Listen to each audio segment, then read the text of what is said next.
ito ang isaksak mo dyan sa kokote mo. Hinding-hindi kita mamahalin. Walang magmamahal sa'yo, kahit sino. Si Hope, hindi ko nakikita dito sa resort, ah. Nag-absent po eh. Masakit po yata. Hindi niya ako masasamahan sa restaurant mamaya. Ganun ba yun? Malamang, sir. Dahan-dahan naman sa pananakit mo kay Hope. Huwag mo latayan yun.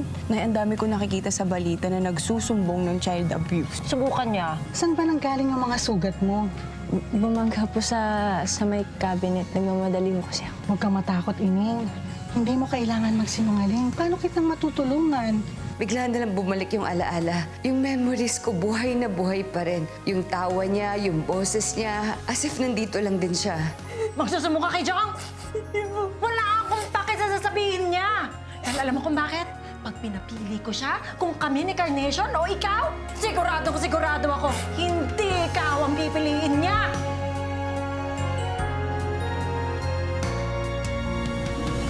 Anak, subukan mo lang. Please naman. Just stay there a few more days. Tapusin mo lang yung medical mission. Malay mo, something good might happen. Housekeeping!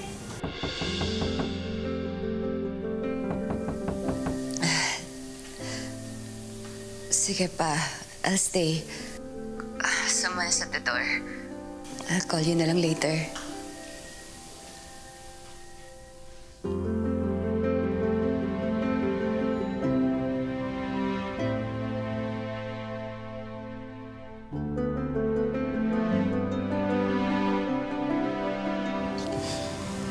Hope, Sir, pwede ba kita makausap?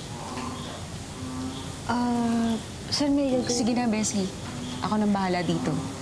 Kakausapin ka ng boss, oh. Sige, salamat. Hi, ma'am. Toiletries niyo po. Thank you.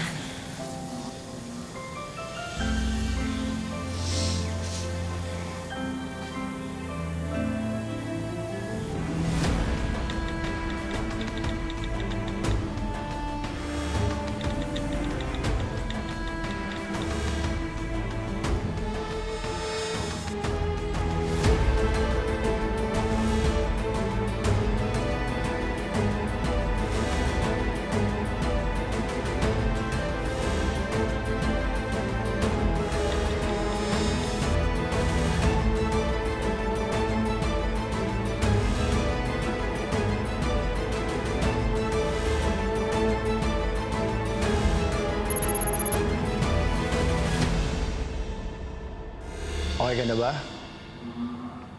Sabi kasi ni Trixie, nagkasakit ka raw.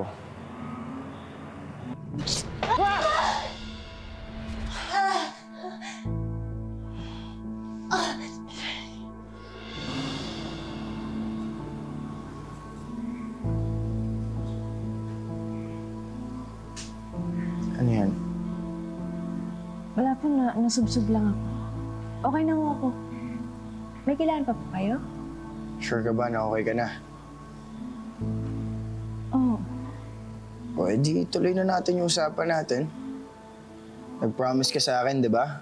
Na dadalhin mo ko sa masarap na kainan dito. Remember? Ikaw na babae ka. Kaya ka pala wala dito palagi. Nakikipaglandian ka sa mga lalaki. Isang-isa na lang. Lalayasin talaga kita.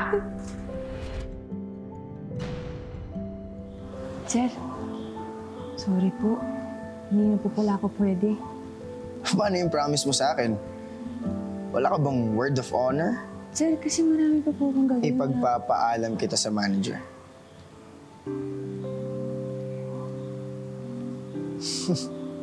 Ang daming babae dyan na gusto kong ilabas. Tapos ikaw ayaw mo? Come on. Marami naman po pala sila, sir eh. Bakit hindi na lang sila yung ilabas nyo? Panigurado, mas mag-i-enjoy kayo. Mag-e-enjoy. Bakit ko sila ilalabas? Ikaw yung gusto kong kasama.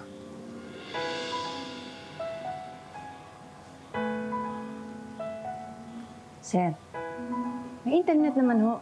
Doon nyo na lang ho i-search yung hinahanap nyo pag po sa akin. Excuse me ho.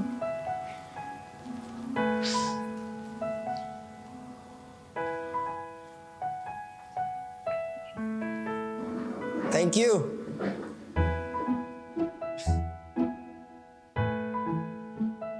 Sabi ba naman sa akin, mag-search na lang ako sa internet.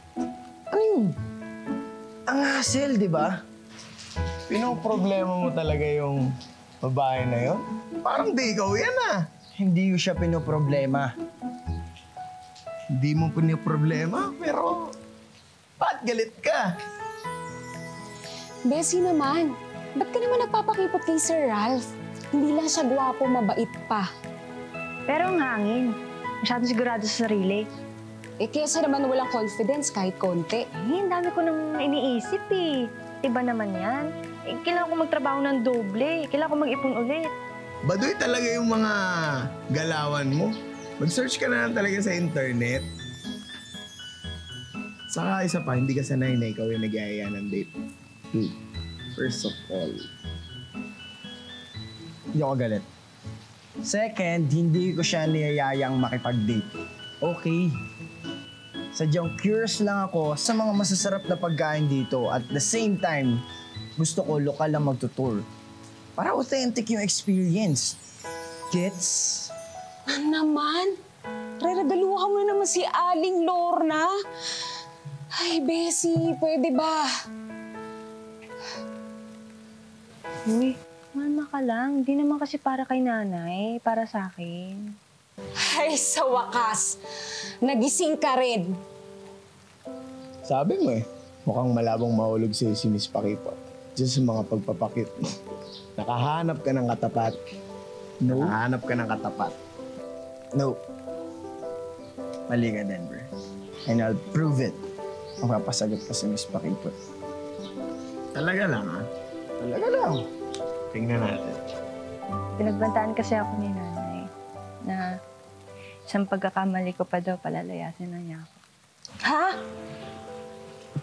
Ano sabi mo? Ang sama talaga ng nanay mo na yan, no? Ayoko nang hintayin yun. Intindihan ko naman na kahit anong gawin ko, hindi ako kayang mahalin ni nanay. Bessie.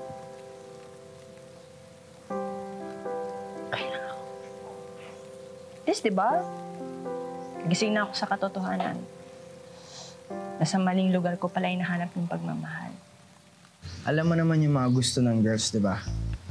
Yung hindi nila ma-resist pag nagbubuting-ting ako ng bike. I know what to do, Denver. Sigurado yung mapapasagot ko sa Miss Pakipot.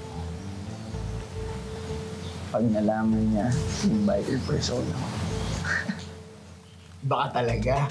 Baka talaga. Watch me.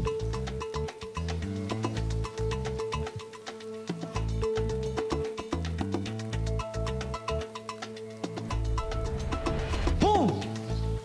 See? Paano ba yan, bro?